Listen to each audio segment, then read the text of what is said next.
ದೇವರ ಅತಿ ಪರಿಶುದ್ಧ ನಾಮಕ್ಕೆ ಸ್ತೋತ್ರವಾಗಲಿ. ಮತ್ತೊಂದು ದಿನವನ್ನು ಕಾಣುವಂತೆ ದೇವರು ನಮಗೆ ಕೃಪೆ ಮಾಡಿದ್ದಕ್ಕಾಗಿ ಸ್ತೋತ್ರ.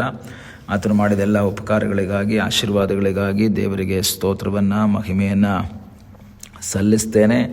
ಇಂದಿನ ವೇದ ಅಧ್ಯಯನಕ್ಕಾಗಿ ಒಂದು ವಾಕ್ಯವನ್ನು ಓದಿಕೊಳ್ಳೋಣ. ಫಿಲಿಪ್ಪಿಯ ಪತ್ರಿಕೆ 2ನೇ ಅಧ್ಯಾಯ 4ನೇ ವಾಕ್ಯ. ನಿಮ್ಮಲ್ಲಿ ಪ್ರತಿಯೊಬ್ಬನು ಸ್ವಹಿತವನ್ನು ಮಾತ್ರ ನೋಡದೆ ಪರಹಿತವನ್ನು ಸಹ ನೋಡಲಿ.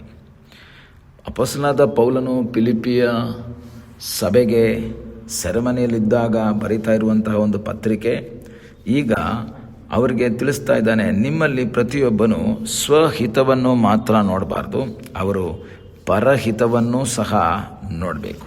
ಕೆಲವು ಸಂದರ್ಭಗಳಲ್ಲಿ ಕೆಲವರು ಏನು ಮಾಡ್ತಾರೆ ಅಂದರೆ ಅವರವರ ಸ್ವಂತ ಇಷ್ಟವನ್ನು ನೋಡಿಕೊಂಡು ಮುಂದೆ ಹೋಗ್ತಾರೆ. ಆದರೆ ವಾಕ್ಯ ಹೇಳ್ತದೆ, ನೀವೇನು ಮಾಡಬಾರ್ದು, ಪರರ ಹಿತವನ್ನು ಚಿಂತಿಸಬೇಕು. ನಾವು ಅಪೊಸ್ತಲನಾದ ಪೌಲನು ಕೊರಿಂಥದಲ್ಲಿಯೂ ಸಹ ಹಂಗೆ ಹೇಳ್ತಾನೆ. 1 ಕೊರಿಂಥ 10:24 ಪ್ರತಿಯೊಬ್ಬನು ತನ್ನ ಹಿತವನ್ನು ಚಿಂತಿಸದೆ ಪರಹಿತವನ್ನು ಸಹ ಏನು ಮಾಡಬೇಕು, ಚಿಂತಿಸಬೇಕು. ಇನ್ನೊಬ್ಬರ ಹಿತವನ್ನು ಸಹ ಚಿಂತಿಸಬೇಕು. ಇಲ್ಲಿ ಸ್ವಹಿತವನ್ನು ಮಾತ್ರ ನೋಡದೆ ಪರಹಿತವನ್ನು ಸಹ ನೋಡಬೇಕು ಎಂಬುದಾಗಿ ಹೇಳ್ತಾನೆ. ಅನೇಕ ಸಂದರ್ಭಗಳಲ್ಲಿ ಪೌಲ ಈ ರೀತಿ ಹೇಳ್ತಾನೆ. ಯಾಕೆಂದರೆ ನಾನು ದೇವರನ್ನು ಕಂಡುಕೊಂಡಿದ್ದೀನಿ, ನಾನು ದೇವರ ವಾಕ್ಯವನ್ನು ಅನುಸರಿಸಿದ್ದೀನಿ, ನಾನು ದೇವರ ಚಿತ್ತಕ್ಕೆ ವಿಧೇಯನಾಗ್ತಾ ಇದ್ದೀನಿ. ಬಾಕಿ ಇರೋರು ಹೇಗಾದರೂ ಇರಲಿ ಎಂಬ ಒಂದು ಮನೋಭಾವ ನಮ್ಮಲ್ಲಿ ಉಂಟಾಗಬಾರ್ದು. ಪೌಲ ರೋಮದವರಿಗೂ ಸಹ ಅದನ್ನೇ ಹೇಳ್ತಾನೆ. 15ನೇ ಅಧ್ಯಾಯ 2ರಲ್ಲಿ ನಮ್ಮಲ್ಲಿ ಪ್ರತಿಯೊಬ್ಬನು ತನ್ನ ನೆರೆಯವನ ಹಿತವನ್ನೂ ಭಕ್ತಿಯನ್ನೂ ಅಪೇಕ್ಷಿಸುವವನಾಗಿ ಅವನ ಸುಖವನ್ನು ನೋಡಿಕೊಳ್ಳಲಿ. ಯಾಕೆ ಪೌಲ ರೋಮದವ್ರಿಗೆ ಹೇಳ್ತಾನೆ, ಕೊರಿಂಥದವ್ರಿಗೆ ಹೇಳ್ತಾನೆ, ಫಿಲಿಪ್ಪಿಯದವ್ರಿಗೆ ಹೇಳ್ತಾನೆ, ಸ್ವಹಿತವನ್ನು ನೋಡದೆ ಪರಹಿತವನ್ನು ಸಹ ನೋಡಬೇಕು, ಇನ್ನೊಬ್ಬರ ಸುಖವನ್ನು ನೋಡಬೇಕು, ಇನ್ನೊಬ್ಬರ ಬಗ್ಗೆ ಚಿಂತೆ ಮಾಡಬೇಕು. ಆಗ ನೀವು ಕೇಳಬಹುದು, ಪಾಸ್ಟ್ರೇ ನಮಗೆ ನಮ್ಮ ಬಗ್ಗೆನೇ ಚಿಂತೆ ಮಾಡೋಕ್ಕೆ ಟೈಮ್ ಇಲ್ಲ, ನಮ್ಮ ಕಾರ್ಯ ನೋಡ್ಕೊಳ್ಳೋಕ್ಕೆ ನಮಗೆ ಟೈಮ್ ಇಲ್ಲ, ಇನ್ನೊಬ್ಬರದ್ದು ಹೆಂಗೆ ನೋಡೋದು ಅಂತ ಯೋಚನೆ ನಿಮಗೆ ಬರಬಹುದು. ಅಲ್ಲ, ದೇವರ ವಾಕ್ಯ ಹೇಳ್ತದೆ, ನಾನು ಪರಹಿತವನ್ನು ಸಹ ನೋಡಬೇಕು, ಇತರರ ಯೋಗಕ್ಷೇಮವನ್ನು ನೋಡಬೇಕು. ಯಾಕೆ ಅಂತ ರೋಮ 15:3 ಪೌಲ ಹೇಳ್ತಾನೆ, ಯಾಕೆಂದರೆ ಕ್ರಿಸ್ತನು ಸಹ ತನ್ನ ಸುಖವನ್ನು ನೋಡಿಕೊಳ್ಳಲಿಲ್ಲ. ಕ್ರಿಸ್ತನು ತನ್ನ ಸುಖವನ್ನು ನೋಡಿಕೊಂಡಿದ್ದರೆ ಆತನು ಪರಲೋಕದಲ್ಲಿ ಸಂತೋಷವಾಗಿರಬಹುದಾಗಿತ್ತು.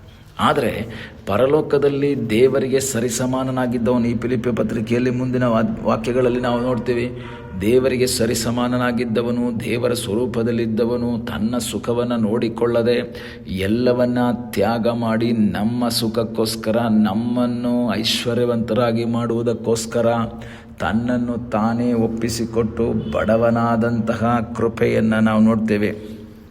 ಯೇಸುವಿನಲ್ಲಿದ್ದಂತಹ ಮನಸ್ಸೇನು, ಏನು ಮನಸ್ಸು? ತನ್ನ ಸ್ವಂತ ಹಿತವನ್ನು ನೋಡಿದ್ದಿದ್ರೆ, ತನ್ನ ಸ್ವಂತ ಇಷ್ಟವನ್ನು ನೋಡಿದ್ದಿದ್ರೆ, ತನ್ನ ಕಾರ್ಯವನ್ನು ಮಾತ್ರ ನೋಡಿದ್ದಿದ್ರೆ ಆತನು ಈ ಭೂಮಿಗೆ ಬರುವಂಥ ಅವಶ್ಯಕತೆ ಇರಲಿಲ್ಲ, ಈ ಭೂಮಿಗೆ ಬರ್ತಾನೂ ಇರಲಿಲ್ಲ. ಆತನು ಪರಲೋಕದಲ್ಲಿ ದೇವರಿಗೆ ಸರಿಸಮಾನನಾಗಿದ್ದುಕೊಂಡು ದೇವ ಸ್ವರೂಪದಲ್ಲಿದ್ದಂತಹ ವ್ಯಕ್ತಿ ಎಲ್ಲವನ್ನ ಬಿಟ್ಟು ಈ ಭೂಮಿಗೆ ಇಳಿದು ಬರ್ತಾ ಇದ್ದಾರೆ. ಈ ಭೂಮಿಗೆ ಇಳಿದು ಬಂದು ನಮ್ಮನ್ನು ಕುರಿತು ಯೋಚನೆ ಮಾಡಿದಂತಹ, ತನ್ನ ಸುಖವನ್ನು ನೋಡದೆ ನಮ್ಮ ಸುಖವನ್ನು ಬಯಸಿ ನಮಗಾಗಿ ಭೂಮಿಯಲ್ಲಿ ಇಳಿದು ಬಂದಂತಹ ಕರ್ತನಾದ ಯೇಸು ಕ್ರಿಸ್ತನ ಕುರಿತು ಪೌಲ ಹೇಳ್ತಾನೆ, ಆದ್ದರಿಂದ ನೀವು ನಿಮ್ಮ ನೆರೆಯವನ ಹಿತವನ್ನು ನೋಡಬೇಕು. ಪ್ರತಿಯೊಬ್ಬನ ತನ್ನ ಸ್ವಹಿತವನ್ನು ನೋಡದೆ ಪರಹಿತವನ್ನು ಸಹ ನೋಡಬೇಕು. ಅದರ ಅರ್ಥ ನಮ್ಮ ಜೀವಿತದಲ್ಲಿ ನಮ್ಮ ಕಾರ್ಯಗಳನ್ನು ಮಾತ್ರವಲ್ಲ, ಇತರರಿಗೋಸ್ಕರ ಪ್ರಾರ್ಥನೆ ಮಾಡಬೇಕು.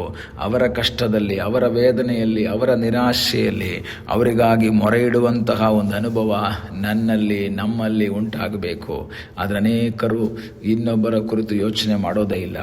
ನಮ್ಮ ಜೊತೆ ವಿಶ್ವಾಸಿಗಳಾಗಿರಬಹುದು, ಅಥವಾ ನರಕಕ್ಕೆ ಹೋಗ್ತಾ ಇರುವಂಥ ವ್ಯಕ್ತಿಗಳ ಬಗ್ಗೆ ಆಗಿರ್ಬೋದು, ಅಥವಾ ಸತ್ಯವನ್ನು ತಿಳಿದೇ ಇರುವಂಥ ವ್ಯಕ್ತಿಗಳಾಗಿರ್ಬೋದು, ಅವರ ಕುರಿತು ಒಂದು ಯೋಚನೆ, ಅವರ ಕುರಿತು ಒಂದು ಪ್ರಾರ್ಥನೆ ನಮ್ಮಲ್ಲಿ ಉಂಟಾಗುವಾಗ ಖಂಡಿತವಾಗಿ ನಾವು ಅವರಿಗೋಸ್ಕರ ಬೇಡುವವರಾಗಿರ್ತೇವೆ.